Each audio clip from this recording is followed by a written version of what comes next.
In the early days of competitive video games, StarCraft was the biggest esport in the world.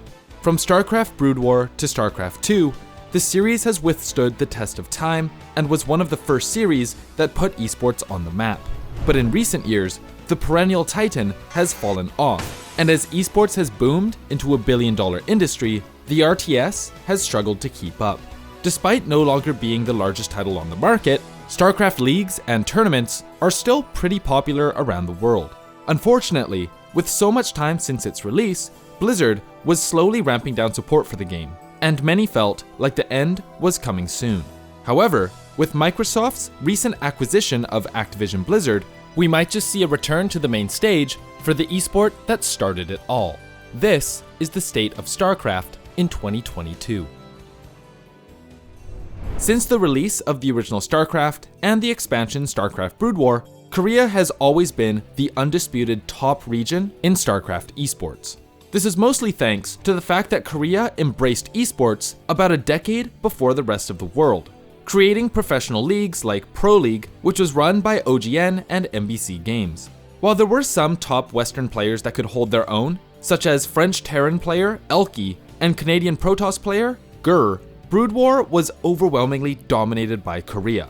Flash, Jaedong, Bisu, Yellow. You know the names.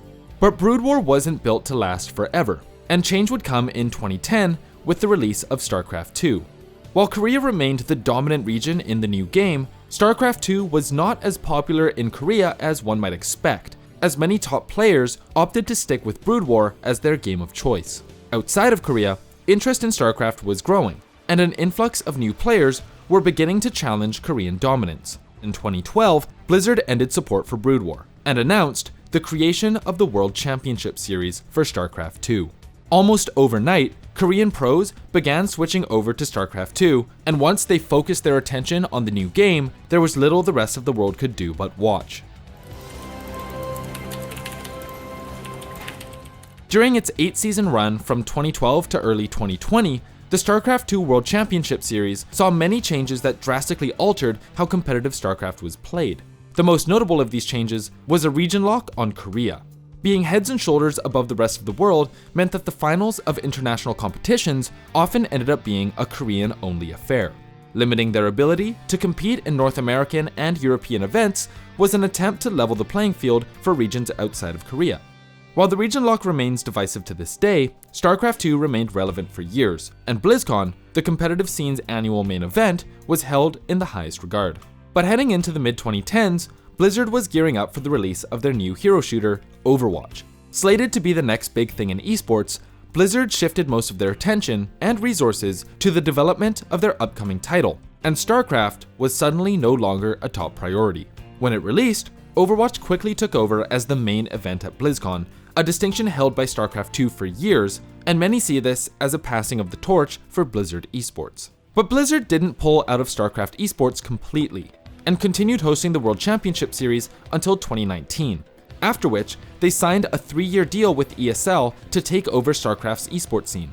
As such, the World Championship Series was retired, and the ESL Pro Tour took its place.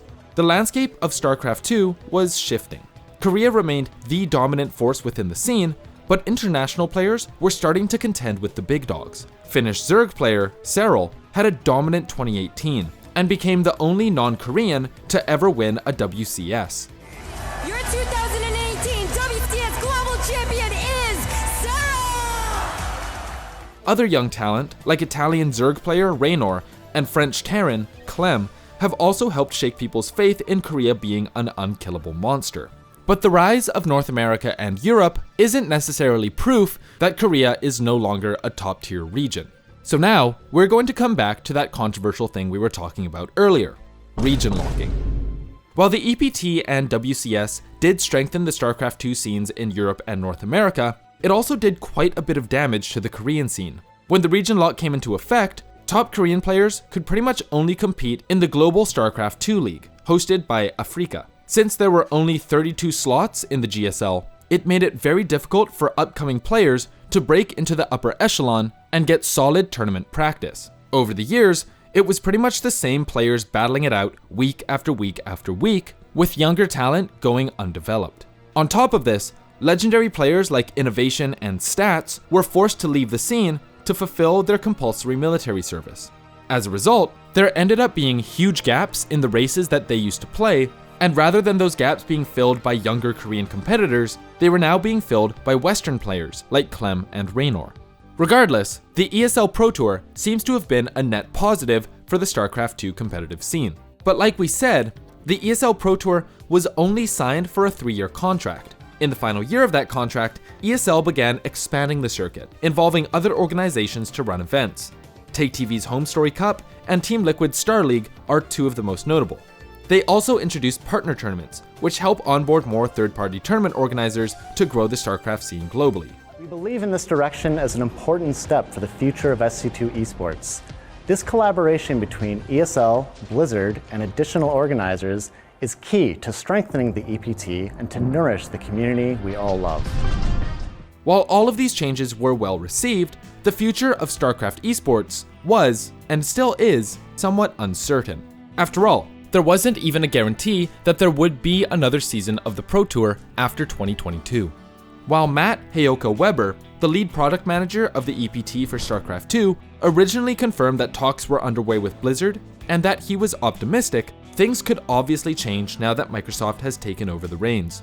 While StarCraft 2 has a long and storied history within esports, Microsoft has yet to say much about its plans for the competitive scene of any of the games acquired during their merger with Activision Blizzard.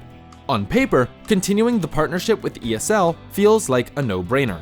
Considering how steady the StarCraft 2 scene is right now, it would be a relatively low-risk investment for Microsoft. On top of that, with young up-and-coming players entering the scene in Europe and North America, viewership could expand to regions not traditionally associated with RTS games. Finally, Microsoft has effectively cornered the real-time strategy game market. With the acquisition of Activision Blizzard, Microsoft now owns StarCraft, Warcraft, Age of Empires, and Age of Mythology. While StarCraft has the most established esports scene out of the four, Age of Empires 4 is slowly developing a scene of its own. In addition, the possibility of Warcraft 4 being released has been teased fairly recently. So could StarCraft 3 be in the works as well? We'll just have to wait and find out. At the end of the day, Microsoft has an incredible opportunity in front of them to really establish themselves as a leader in the esports industry, and StarCraft 2 could be given a second life. With so much passion and history around the world, it's up to Microsoft to put their trust in ESL to continue growing the scene, and maybe we'll see StarCraft entering a new age. What are your thoughts on StarCraft 2? Is it time to move on to new RTS games? Or are you patiently waiting for the revival of StarCraft like this guy? Hell, it's about time. Let us know your thoughts in the comments below. This video is made possible thanks to our wonderful patrons. Massive thank you to everyone on this list, and shout out to Jason B, Brendan QB, Foxy Mauve, Pachanas, Pin, Sierra Shampoo, Spartacus, and Yashichi for being platinum supporters. And an extra special shout out to Steven, Noodles, Marco, and Flight for being diamond supporters. We appreciate all the support. If you want to talk to us, check out our Discord. If you want to support our channel and get info on unreleased videos, check out our Patreon. If you want to help us out in a different way, leaving a like, subscribing, and hitting the bell to stay up to date is also appreciated. My name is Jonah, thanks for watching.